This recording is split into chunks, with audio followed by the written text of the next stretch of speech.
క్రీస్తునందున్న పరిశుద్ధులందరికీ ప్రభువైన క్రీస్తు నామంలో శుభాభివందనాలు. దేవుని ప్రేమ ఆధ్యాత్మిక కార్యక్రమానికి స్వాగతం. జూన్ 1 కొరకు సిహెచ్ స్పర్జన్ గారు వ్రాసిన ధ్యానం చదువుతున్నాను, వినండి. నీ ఆహారమును నీళ్లమీద వెయ్యము, చాలా దినములైన తర్వాత అది నీకు కనబడును. ప్రసంగి 11వ అధ్యాయం 1వ వచనం. మనం చేసిన మంచి పనులన్నిటికీ వెంటనే ప్రతిఫలం వచ్చేయాలని మనం ఎదురు చూడకూడదు.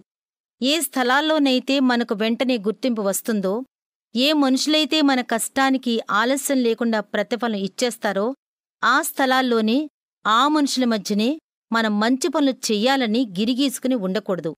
ఒక ఈజిప్ట్ దేశీయుడు తన విత్తనాలను నైలు నది నీళ్లమీద జల్లేస్తాడు. అది శుద్ధ దండగమాలిన పనిలా అనిపిస్తుంది మనకు. అయితే తగిన సమయంలో నదిలో నీళ్లు ఇంకిపోయినప్పుడు దాని అడుగున ఉన్న సారవంతమైన బురదలో ఆ విత్తనాలు దిగిపోయి విస్తారమైన పంట పండుతుంది.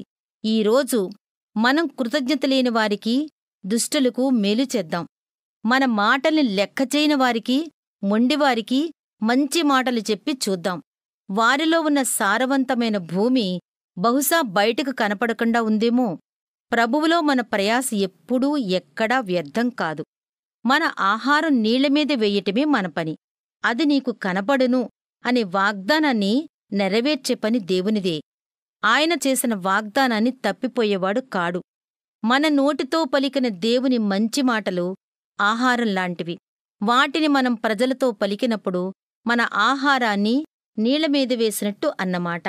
ఆ మంచి మాటలు ఎప్పటికైనా ఫలిస్తాయి, జీవిస్తాయి. అవి మళ్లీ దొరుకుతాయి, మనకే దొరుకుతాయి. బహుశా ఈరోజే కాకపోవచ్చు, కాని ఏదో ఒకరోజు మనం విత్తని విత్తనాలకు తగిన పంట తప్పక కోస్తాము. అయితే ఇప్పుడు మనం సహనాన్ని కలిగి ఉండాలి. ఎందుకంటే ప్రభువు కూడా అదే పని చేస్తున్నాడు. అందుచేతనే చాలా దినములైన తరువాత అది నీకు కనబడును అని ముందే చెప్పాడు. చాలా దినములు అనేది కొన్నిసార్లు నెలలు, సంవత్సరాలు దాటిపోవచ్చు. అయినా దేవుని మాట నిలకడగా ఉంటుంది. ఆయన చెప్పినది జరిగి తీరుతుంది. కాబట్టి నీ ఆహారమును నీళ్లమీద వేయుము అన్న ఆజ్ఞను మనం పాటించేలా చూద్దాం. ఆ పని ఈరోజే చేద్దాం. దేవుని ప్రేమ ఆధ్యాత్మిక కార్యక్రమాన్ని చివరి వరకు వీక్షించిన శ్రోతలందరికీ మా హృదయపూర్వక వందనాలు. తిరిగి మరలా రేపటి ఉదయకాల సమయంలో కలుసుకుందాం. అంతవరకు సెలవు. May God bless you. దేవుడు మిమ్మల్ని అందరినీ దీవించును గాక. ఆమెన్.